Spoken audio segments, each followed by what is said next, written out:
I got a comment on an older Star Wars video today, the Combat in Space video, and it made me realize it had been quite a while since we've done any talk about Star Wars on the channel. And there's a lot of serious talk in my group about going back to our Star Wars campaign to not exactly start a new one, but not exactly continue where we left off either. So that's got us all quite excited. So it's time to start thinking about Star Wars again. Also, recently, all of the source books for the careers have now been completed, and so that's something to celebrate too. So, the comment I got today was about wanting the first space combat in particular to be exciting and for everyone to feel in the group like they had something to contribute. And the person who left the comment had already obviously done their homework, right? They'd gone through and become comfortable with the rules, right? How does space combat differ, if at all, from regular combat? What are the particulars for it? So they're ready for that. And they've gone through looking at things that you can do, like what are the specific maneuvers for crew aboard a starship? And that's a really good step, so that good suggestions can be made to good players about different options that are open to them. One of the selling points of combat in space, especially with larger ships, is making sure that everybody has something to do. Everyone has something to contribute, not just the pilot and or a gunner. Okay. So on the channel, we already have videos about the mechanisms of combat, right? So that's one of the moving pieces that goes into a fun combat, is that you are confident in running it. And then we've also talked about narrative, so that we can focus on the description that makes things exciting. This is a verbal medium, right? And so by getting everybody comfortable with describing their actions in a cinematic way, then we're going to get more of that than we would otherwise. But to actually make a combat exciting requires everybody working together with all of those moving pieces, right? The rules, the dice, the different maneuver options for your character, and your willingness to share the visualization that you'd like to go along with all of that. Now, to make that first combat exciting, I think one of the rules, or one of the truths that we can draw from, is that Star Wars, generally speaking, looks awesome. So let's start there. Whatever happens with your combat in space, your initial combat in space, make sure that space looks cool the way that you describe it. What are the backdrops? What are the threatening or interesting or challenging or helpful bits of spatial environment? Asteroid belts, moons, canyons, rings around a planet, that sort of stuff.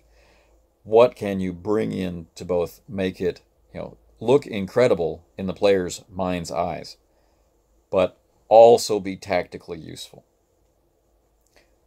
Then, remember things about sensors. If it's going to be your classic escaping from TIE fighters have a very limited sensor range. So they're working in coordination with Star Destroyers who do not have limited sensor range. Or they're working in coordination with planetary or orbital control. Again, not limited in range for sensors. So they're coordinating with someone. Right. Which means they can find you, but generally speaking, most starships have pretty limited sensor range. They're going to know where you are before you know they're coming. They're going to come in at top speed, screaming in, kind of like for surprise. Meaning you get to start out by making it exciting, by rocking everybody on their heels, by making it vigilance checks instead of something like cool. Right? So boom, suddenly you're being attacked by TIEs. That's cool. Then scrambling into position, right?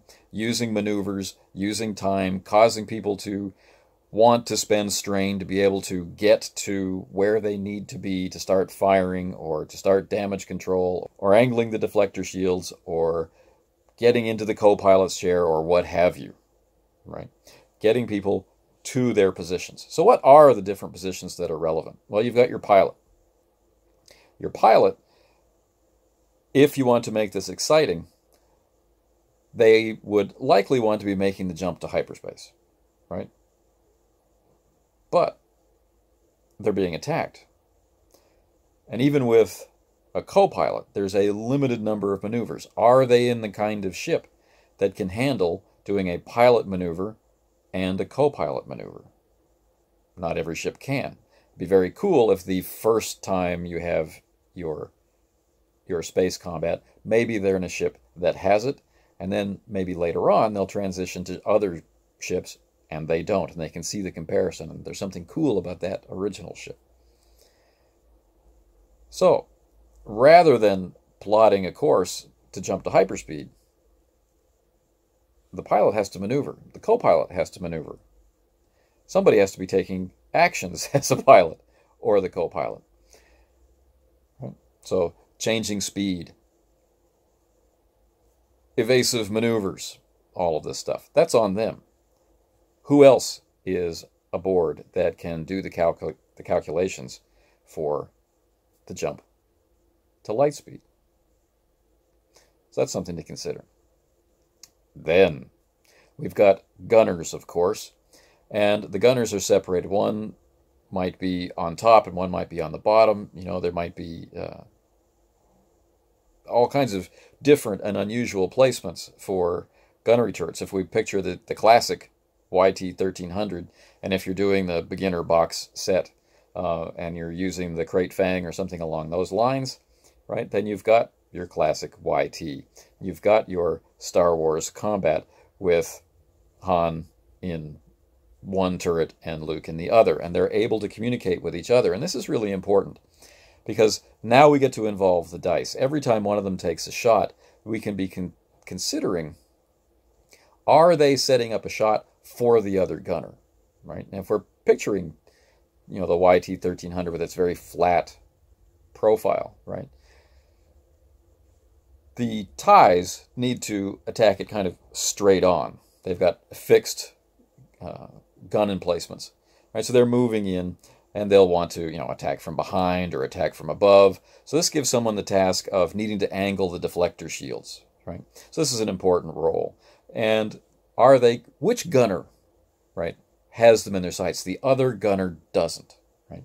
Which gets the pilots involved in trying to make it so that they're increasing the volume of fire as much as they can, right? Giving each gunner an opportunity to shoot on the targets, right?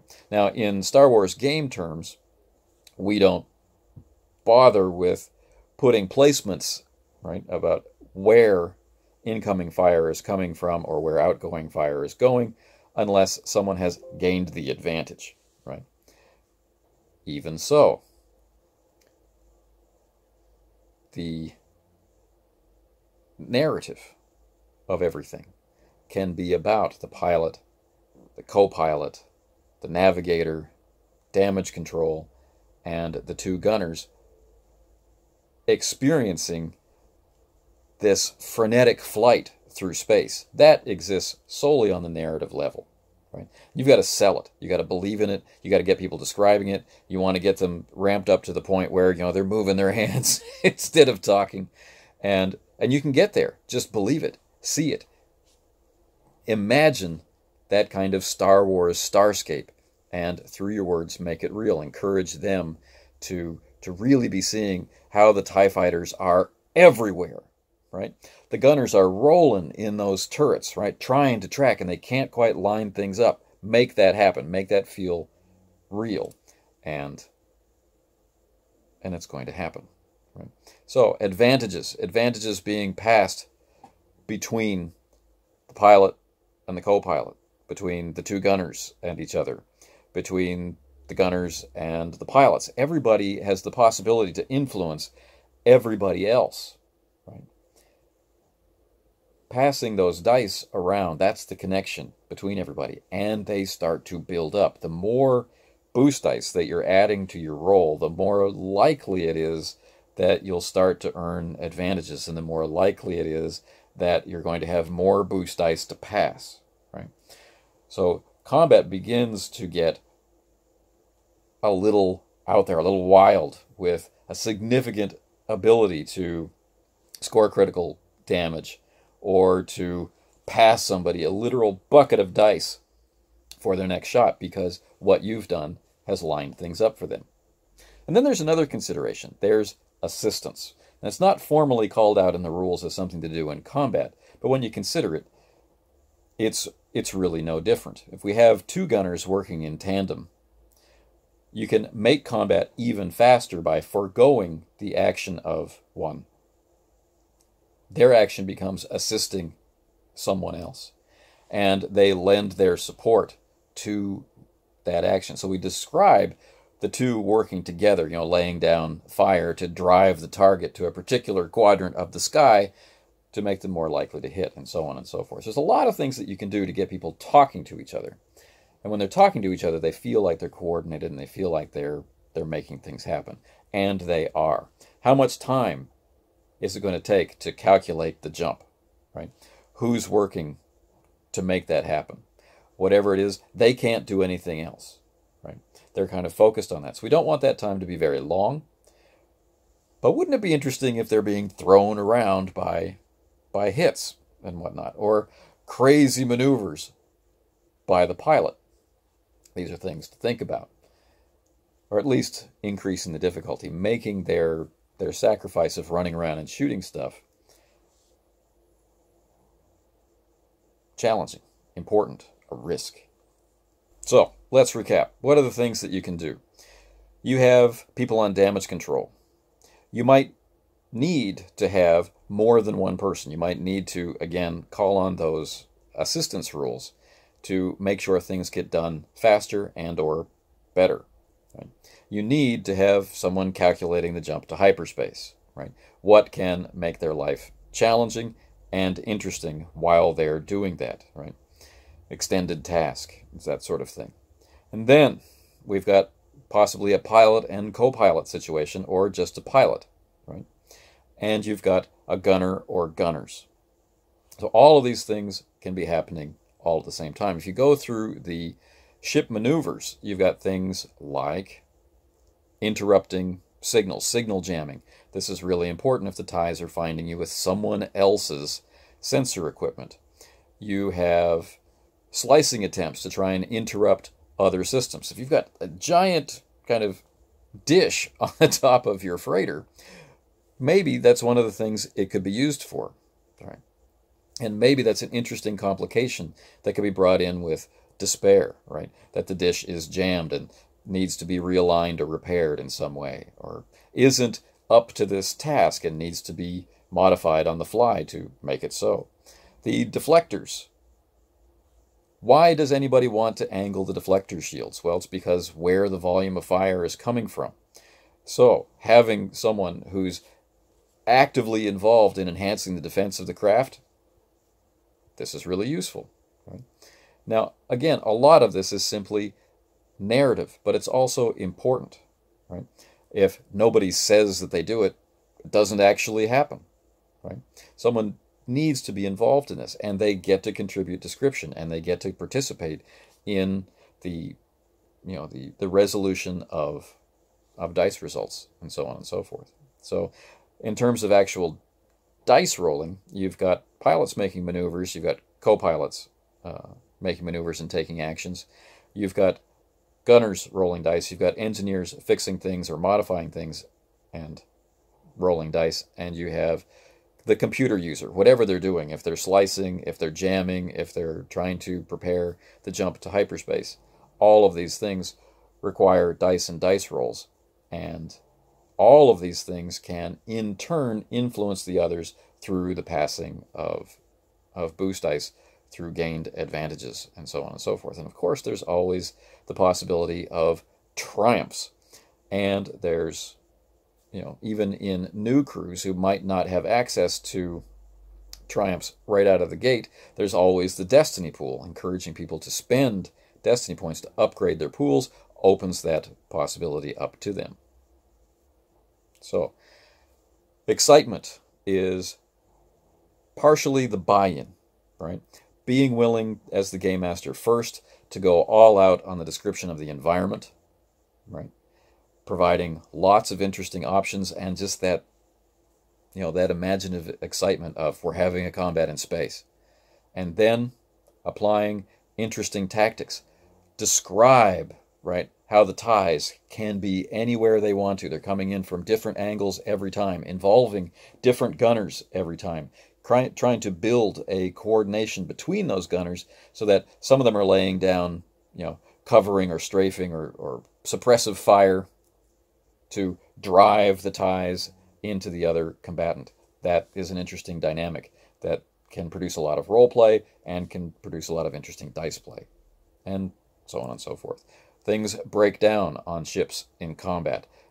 Maybe something breaks at the front and something breaks at the back, and etc., etc. Just let your mind roam free. Be as excited as you want the players to be, and that kind of stuff is contagious. Allow your words to build on their words, right? Allow their imagination of the ship to dominate and bring everything around it into focus. And you'll have pretty inspiring combat in space.